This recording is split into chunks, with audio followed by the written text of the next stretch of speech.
October 8, 2012, first day na ako ay maging isang OFW. 11 taon na ako ay nawalay sa aking pamilya. Natatandaan ko pa noon, sabi ko, 2 taon lang ako, 5 taon lang ako, makaipon lang ako. Marahil bilang isang OFW, nasabi mo rin sa sarili mo na sandali lang ako dun. Nakaipon lang ako. Ikaw, natatandaan mo pa ba yung unang araw nang ikaw ay lumipad? First time mo na sumakay sa aeroplano. Ano yung pakiramdam nung ikaw ay unang umalis sa ating bansa? Samahan niyo ako sa story ng vlog na ito. Simple lang naman yung layunin ng video na ito. Yung maipadama sa ating mga kapwa OFW or sa may mga kamag-anak na OFW kung ano yung pakiramdam ng pananabik ng pag-uwi sa ating bayang Sinilangan.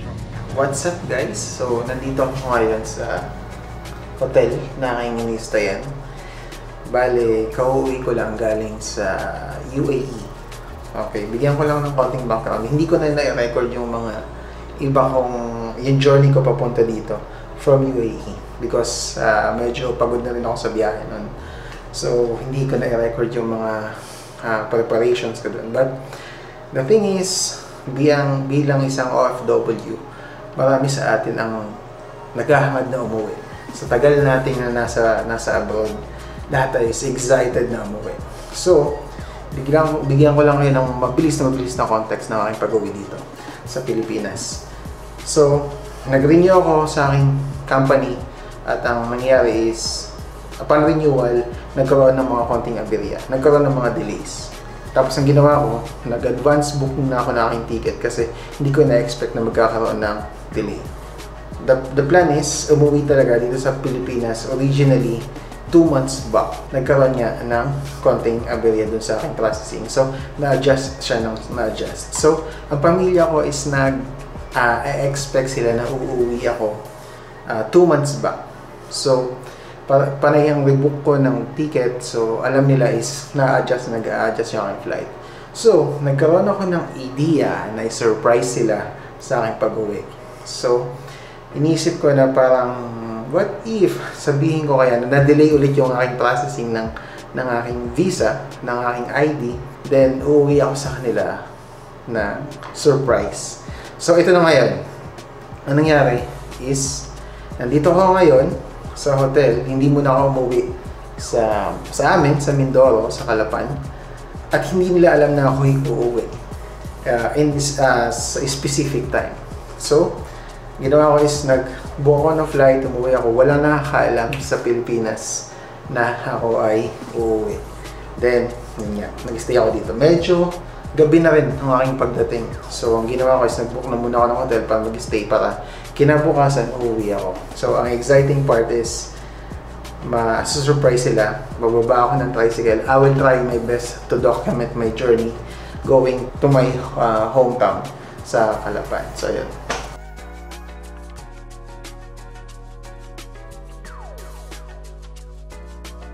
So, as you can see, nag-aayos ako ng gamit ko. Medyo sinasaling ko yung ibang gamit ko from backpack to my maleta para ma-unload ko yung mga yung medyo mabigat kasi yung aking backpack, nandito kasi yung aking mga gears. So, load ko kanina sa maleta para madali ako mag-mobilize. So, ayan, pakita ko sa inyo. Yan, dala ko dito yung aking mga gears, pasensya na. At medyo magulo at makalat. Natutuwa ako kasi surprise talaga yung aking pag-uwi. Gusto ko makita yung reaction ng pamilya ko. And i-document ko talaga itong aking travel na ito. Sa mga OFW dyan na gusto nang umuwi at namimiss nyo na inyong mga pamilya, maiintindihan nyo yung excitement na nararamdaman ko ngayon. Especially sa mga sobrang tagal na sa abroad.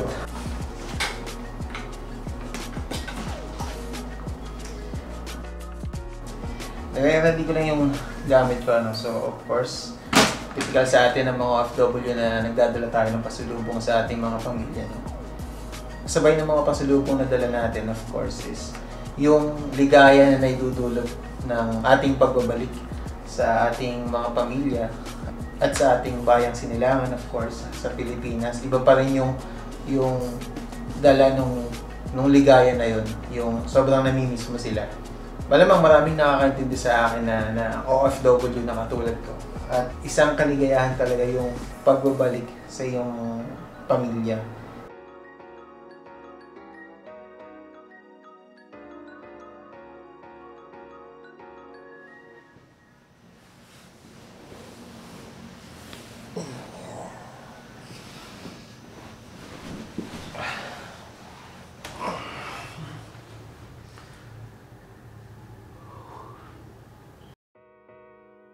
Breakfast muna tayo para may energy tayo sa biyahe mamaya. Medyo bagong gising kaya wala pang energy, so kape. Coffee is life.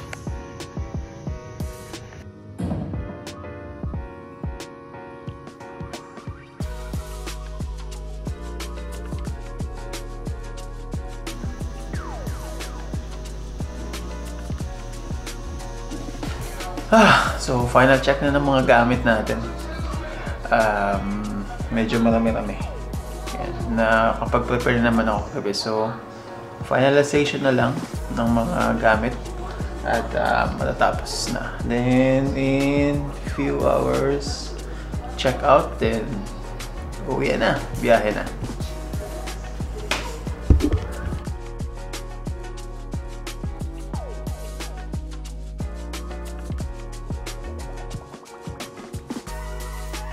So, check tayo. Yan. Unloaded na yung aking ibang gamit dyan. Then, ito na yan sa maleta.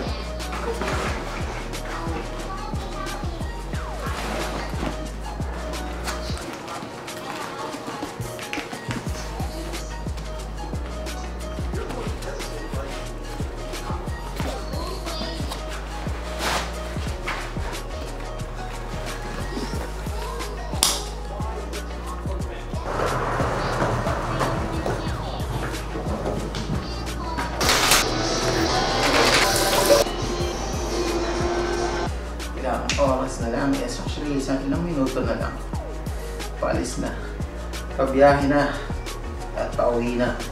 Ika nga na expression ng mga taga Mindoro, pauwi na ang mangyan. At tingnan natin yung mga magaganap sa surprise ito. Actually baka ako ma-surprise mamaya walang tao pala sa bahay, no? Ayun, actually na sa bahay ang nakatira na lang is nanay ko tsaka yung bunsong kapatid. Ayan, at may mga pamilya na yung mga kapatid ko kasi. Fight this girl like a bull. Okay. Can hear you. Okay. Can hear you.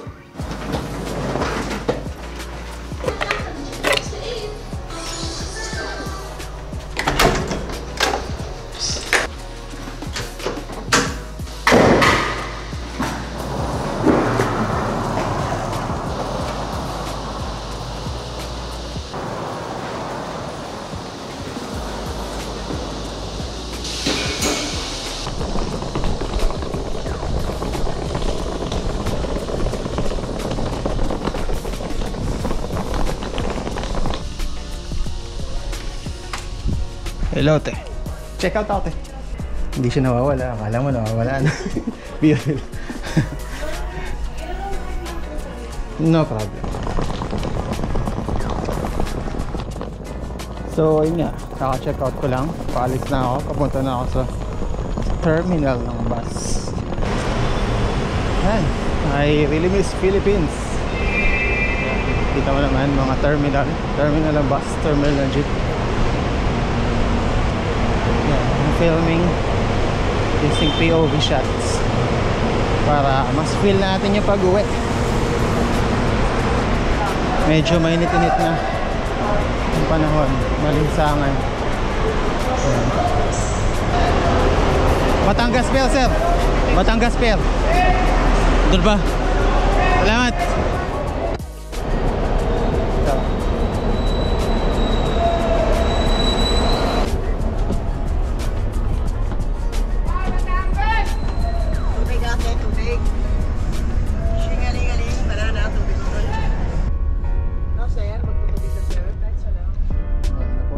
Pakikinig sa salita ng Diyos at maghintay.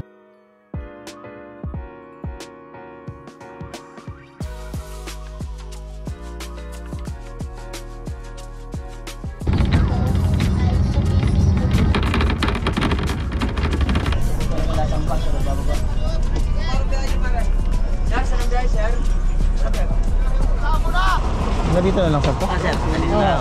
Tapos? May tricycle ako to. Kaya. Salamat. Kalapan, sir. Kalapan din. Oh. Medyo malayo-layo nilakad. Ngayon, pumunta sa mismong terminal. Okay, pasok na tayo. So, welcome back.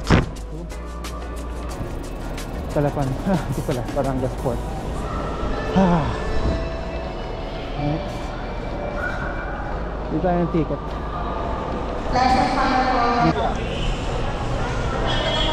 Ano yung Kalapan? 24 pa. Dalawa po kami. Sila na lang ito. Ah, talaga? Sige, ito po. Ito na po. Okay. Salamat po. Salamat po. Saan gate to? Saan?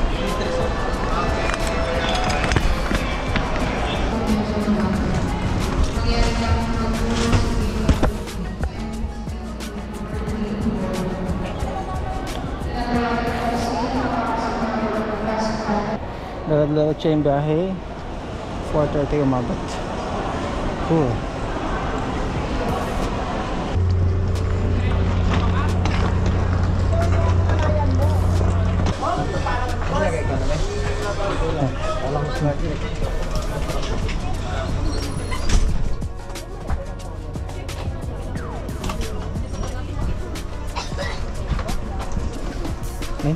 May nakaupo po dito. Kalapan. Salamat. Touchdown. So dito sa Batangas Port. Dito na ako sa barko. Sasakay ako sa fast car. Yun, sabi is 2 hours na biyahe daw. Yun, malapit na. Walang rainbow nga lang. Medyo maambon na ako dumating. Kita-kits Kalapan.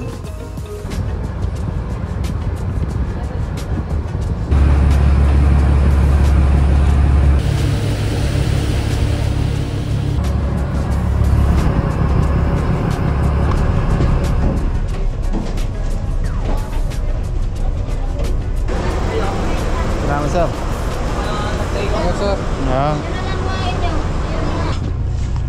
Bagong Port of Kalapan pero night shots.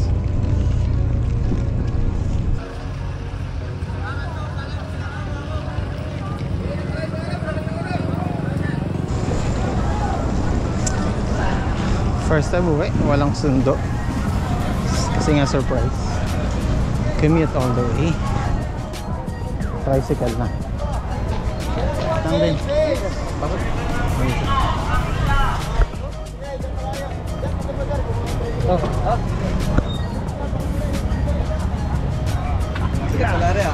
Oo, sir.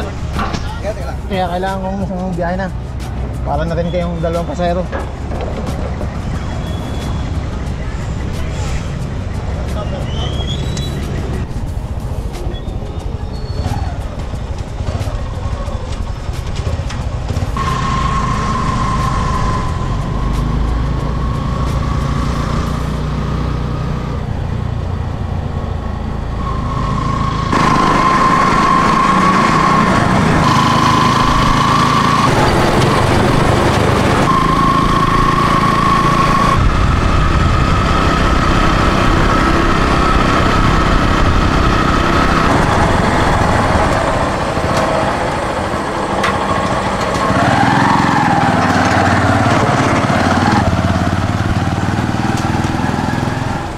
Pabili.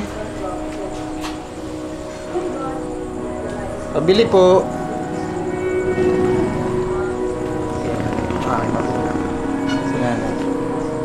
May paninda pa po kayo? Ano yan? May paninda pa po kayo? Ayun, walang ilaw, pero kita natin ng kapat.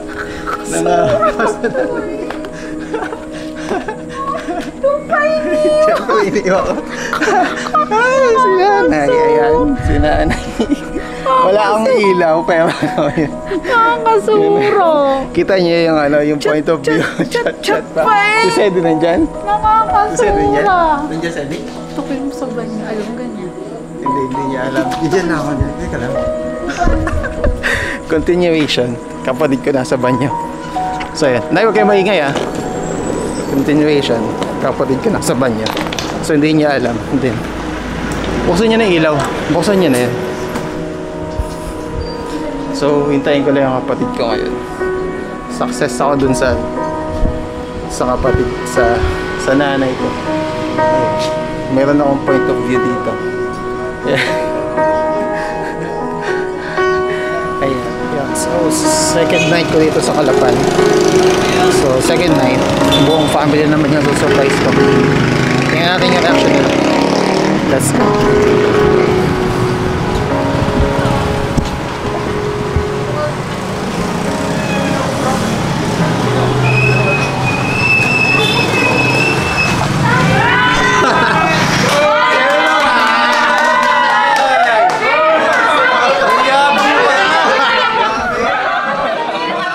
Sobrang fulfilling talaga yung pakiramdam na makauwi ka sa iyong pamilya. Yung pakiramdam na nasurpresa mo sila. Yung ramdam mo yung sobrang pananabik nila sa'yo. At ganun ka din, yung sobrang pananabik mo sa kanila. Yung bawat ngiti, yung bawat tawa nila, yung kanilang mga pang-aasar, mga kakulitan, sobrang nakakamiss yung mga ganung bagay. Bilang isang OFW na may katagalan na rin naman na nag-a-abroad, na nagtatrabaho, na nawawalay sa kanyang pamilya. Sobrang nakakagalak talaga ng puso yung bawat uwi. Kung di ka man taon-taon na umuwi sa iyong pamilya, kung di ka man madalas na umuwi sa iyong pamilya, malamang mas sobra yung pananabik mo sa iyong pamilya. Labis yung kalungkutan na naramdaman mo sa tuwing mamimiss mo sila. Naiintindihan ko kung ano yung kalalagayan mo. Kaya, yun naman yung layunin ng video nito na maramdaman mo kahit paano yung galak o yung pananabik na meron ng pamilya mo para sa'yo. Sana makauwi ka na din. Alam ko bawat isang OFW na nagtatrabaho sa malayong lugar, nandun yung word na sana. Sana nasa Pilipinas na lang ako at sana buo ang aming pamilya. Sana.